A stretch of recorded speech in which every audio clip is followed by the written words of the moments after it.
అబ్బబ్బబ్బ మీ అభిమానం సల్లగుండా. ఆ ప్రపంచాన్ని మీరు హ్యాపీగా గడిపేసి దాంట్లో ఉత్కంఠభరితంగా, అంటే ఇంత తెలుగు ఎవరికి అర్థం కాదు కాబట్టి edge of the seat experience. Friends మీరు విన్నారు కదా, ఉత్కంఠభరితంగా అంటే on the edge of one seat.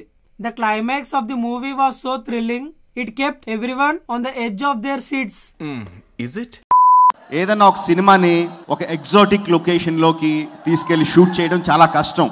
But నాకు ఆ మేకింగ్ బట్ నాకు అర్థమైంది ఏంటంటే చాలా ఎగ్జాటిక్ లొకేషన్ లో చాలా పెద్ద పెద్ద సెట్లు వేసి షూట్ చేశారు. ఫ్రెండ్స్ ఇక్కడ రాజమౌళి గారు అన్న దాంట్లో ఎగ్జాటిక్ అంటే డిఫరెంట్ గా, కొత్తగా ఉండడం వల్ల అట్రాక్టివ్ గా కనిపించడం.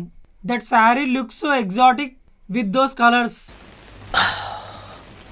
ఓకే, ఎప్పుడు మంచి సినిమాలకు సపోర్ట్ చేస్తారు. కల్కికి మీరు ఇచ్చిన సపోర్ట్ వల్లే ఇట్ బికేమ్ ఒక మైల్ స్టోన్ ఫిల్మ్ హిస్టరీలో. ఫ్రెండ్స్ ఇక్కడ నాగశ్విన్ గారు అన్న దాంట్లో మైల్ స్టోన్ అంటే దేని అభివృద్ధిలోనైనా ముఖ్యమైన ఘట్టాన్ని మైల్ స్టోన్ అంటారు. Finishing school is a big milestone in life.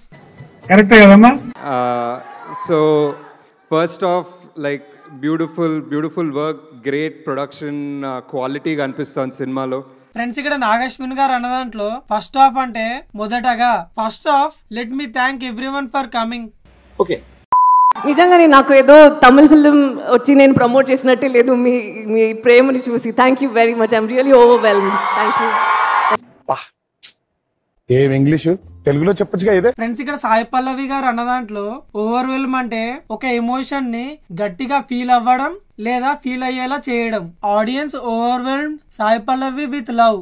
Sai Pallavi was overwhelmed with love. He is overwhelmed with stress. పావం.